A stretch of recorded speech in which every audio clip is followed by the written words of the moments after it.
What's up, everybody? Welcome back to Comics Roundup, episode 2, where I rank the comic books I've read throughout the previous week and give some of my thoughts and opinions as well. Keep in mind, I don't talk about art too much in these just because the art of a book isn't really something that'll turn me off altogether, though it will come up a couple of times. Alright, so we've got our ranking list set up. These are the books I'm going to be ranking today. And without further ado, we're going to get into number 1, Nightwing Volume 2, Back to Blüdhaven. Right off the top, I'm very biased about Superman. We know this, especially if you've seen episode 1. I love Superman. I'm super biased. So a Superman cameo in a book will definitely bring that book up, in my opinion. And this volume of Nightwing does that. First issue is about Dick's relationship with Superman, and they explore that in a really awesome way. Nightwing and Superman are a great combo, with them both being optimists. They both kind of play the same role around Batman, being as dark and gritty as he is.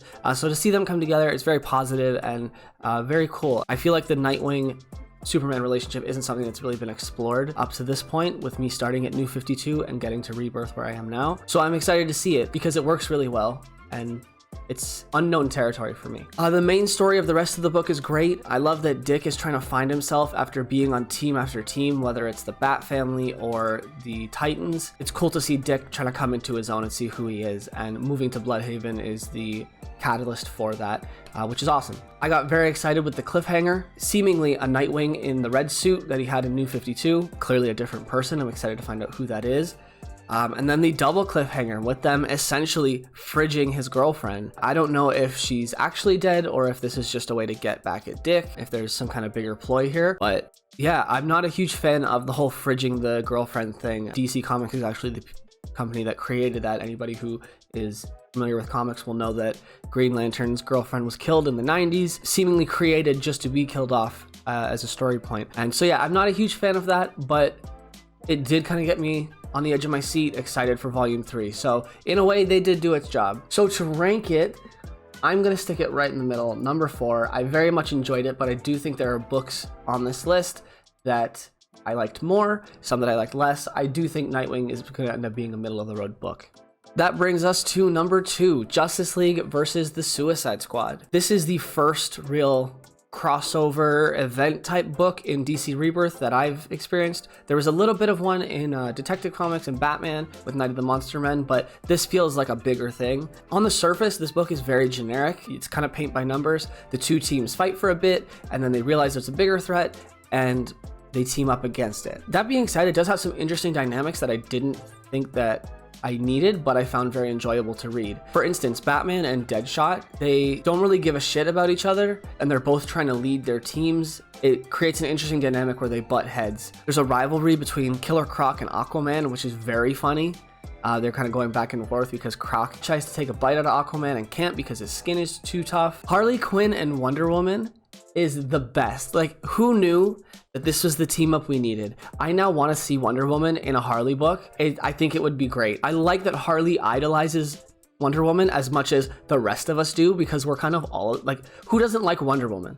I don't know a single person who doesn't, who can look at whether it's comic books or Gal Gadot and say they don't care for that character. Wonder Woman is awesome 100% of the time, and I love that Harley is just as big a fan. Killer Frost being supported by Superman and him kind of vouching for her is everything. Like, as soon as Superman has your back, you're good, you know? And with Killer Frost kind of being, in my opinion, the main character of this book, it really goes a long way to show that this is a character that they want you to get behind. The end of this book does set up the new Justice League of America book, which will come up in a little bit. And so I'm not surprised that they actually gave Killer Frost an arc throughout this book. I'm also wondering if they're trying to set up Killer Frost as more of a hero character because of the Flash TV show. I wouldn't be surprised if that was it, with Caitlin Snow on the show getting ice powers and still being on Team Flash.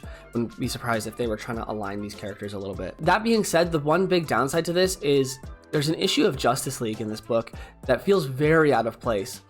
They bring in a guest writer, and it's about Steve Trevor, who's not really present in either of these books. I don't quite understand why they did this at all. It's not involved in the story at all. It doesn't come back to play. Like, it feels very weird and disconnected, and it did pull me out for a bit. But overall, I did really enjoy this book. So to rank it, this one's definitely a tough one for me in terms of if I liked it more or less than Nightwing. At the end of the day, I don't think I like this as much as Nightwing.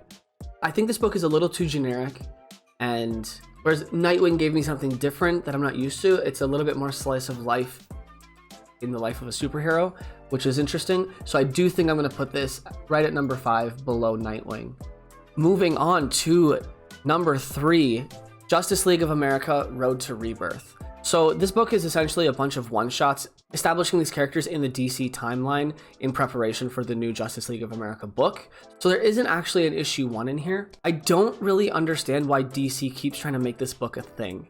I understand in the 90s, Grant Morrison brought the Justice League of America back and established it in a way that it was, these are the main heavy hitters of the DC universe, and that's the Justice League we have today. This book isn't that. This is at best B and C tier characters, if not D tier characters, coming together to form another Justice League. Using these lower tiered characters can work in the way that Guardians of the Galaxy worked or West Coast Avengers has worked. But in modern comic books, I don't necessarily know that there's a place for these. And I think there's a reason why these team books come up and disappear after 12 issues. That being said, I really enjoyed the idea of Killer Frost trying to turn her life around. I do want this book to be good, even though it doesn't last very long. In terms of ranking it, this is not hard at all. This is right underneath Justice League versus Suicide Squad. It's not a bad book. It's just, given that it's these characters that I don't care about that much, it does have to go at the bottom. Okay, it's time for the bias to kick in. Superman Volume 3, Multiplicity.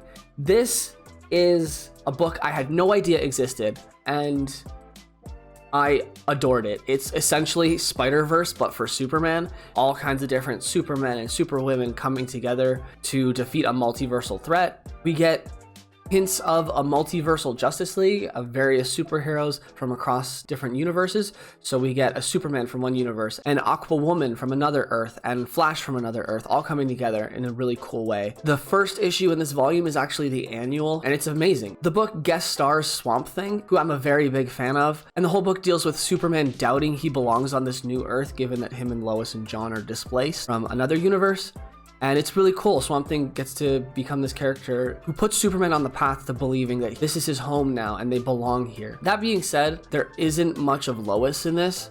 John gets an issue at the end where Lois and Clark have to go do whatever they're doing, and so we get a book that's just around John kind of having a night to himself when the parents are away. He goes on this adventure, and it doesn't account for much, but it is fun, it is kind of cute, and I think ultimately that's what counts. This one is not hard to rank at all. I am going to throw this one right up here. I'm going to be honest, we're going to skip number 3 and number 2. We're sticking it at number 1 because I sincerely doubt that anything is going to bring it lower. I would be happy for something to come along and bring it lower, but I'm pretty certain this book is going to stay at number 1. Okay, coming up next, we've got All-Star Batman Volume 2, Ends of the Earth. If you saw episode 1, you'll know that I was a really big fan of Volume 1. This book, however, I was not a big fan of. It feels like it meanders along a bit. In 2 of the issues, I didn't particularly like the lettering. It was kind of hard to follow, just the way they structured the story with the lack of speech bubbles. It was kind of just prose paragraphs thrown around, and so that wasn't my favorite thing. The story kind of feels like an excuse to have different cameos in the book. It's almost like Scott Snyder didn't get to work with certain characters that much, and so he wanted an avenue to include those characters in his stories, like Poison Ivy or Mr. Freeze, for example. Ultimately, when it comes to ranking it, I do think this is my least favorite book since I've started ranking them. So given that, I think it's very clear this is going to go at number 7. Again, not a bad book, just not for me personally. All right, moving on to number 6, we have got The Flash Volume 3, Rogues Reloaded. Flash books are kind of classic, and this is no exception to that. So the cool thing about this book, I think the Flash as a character is very much like Batman and Superman, where he's got a very diverse group of villains. The difference being, I don't really feel like the Flash is ever gonna lose to the rogues. I never think that Weather Wizard is going to get the better of him the way I might ultimately believe that partway through a volume, I don't know how Batman's going to beat the Scarecrow or Mr. Freeze or whoever, right? But I realized reading this book that I don't really think that's what Flash books are about. I don't think you're necessarily reading it to see how does the Flash defeat the villain. For every page or panel that it's about the Flash and the villain, it's also about Barry Allen's life as it is the Flash's life. I think he's very much like Spider-Man in that, or even someone like Superman, where you're in it for the relationships of the personal life and the secret identity as much as you're in it for the superhero antics that follow. You do want to see those relationships and see how the Flash's actions affect Barry Allen. This book was a lot of fun. I very much enjoyed it. This is a very easy number 2. If it weren't Superman that I had to read this week and instead it was a Green Lantern book or a Deathstroke book or something like that, this would definitely be my number 1 for the week. So last but not least, we have got Titans Volume 2 Made in Manhattan. This is the one time I'm going to talk about art in this episode.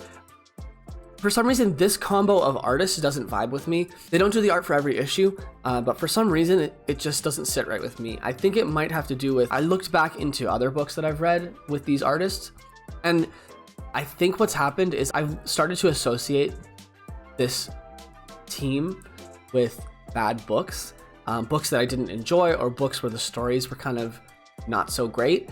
And so I think I see this art and I immediately think that the story's not great or that I'm not going to enjoy this book. That being said, this was not that. Titans is a great book that I'm enjoying very much.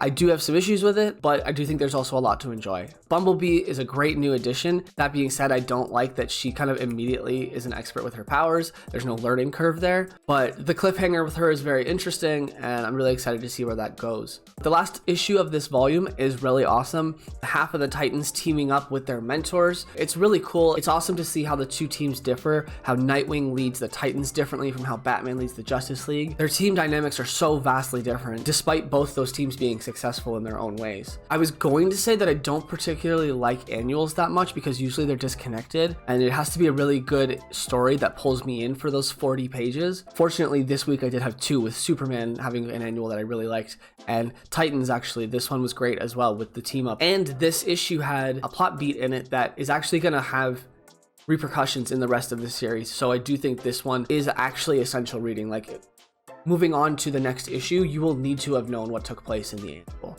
which is really awesome. Some cons for this volume: I completely forgot that this Roy Harper is the same one from Red Hood and the Outlaws back in New 52. They briefly mentioned things like how he's an addict, but it doesn't really feel like he's got much character to him. That could just be a side effect of having a bigger team than just the 3 characters in Red Hood.